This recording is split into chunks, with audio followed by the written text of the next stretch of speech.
Les allures là sont déjà assez soutenues. Petite descente pour les participants du côté de Rouen. On est en train de traverser la ville pour rejoindre les quais de la Seine.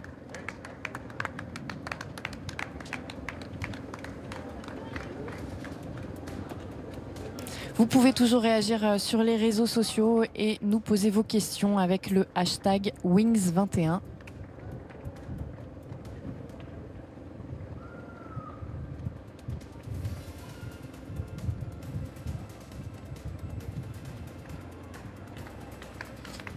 Alexis sur les réseaux sociaux nous demande combien fait en kilomètres un marathon.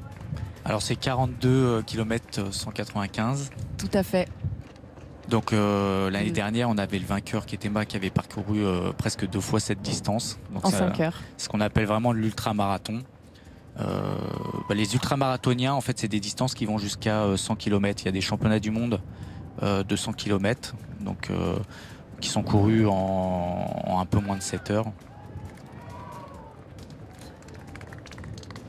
Distance tout à fait impressionnante à courir. Évidemment, pour ces coureurs-là, c'est une préparation très spécifique. On voit déjà 4 km parcourus pour certains participants.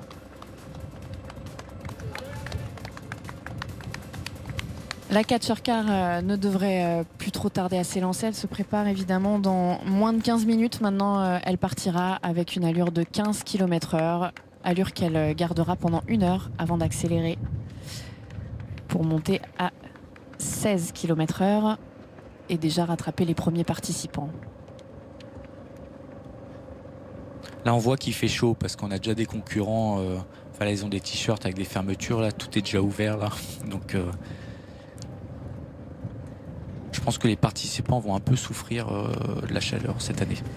À Rouen notamment, où le départ s'est fait donc à 13 h, heure déjà bien chaude de la journée, et on annonçait une température maximale de 25 degrés. Courir en plein soleil à cette vitesse-là, si le vent ne vient pas rafraîchir forcément, c'est plus compliqué et il faut faire très attention à la déshydratation.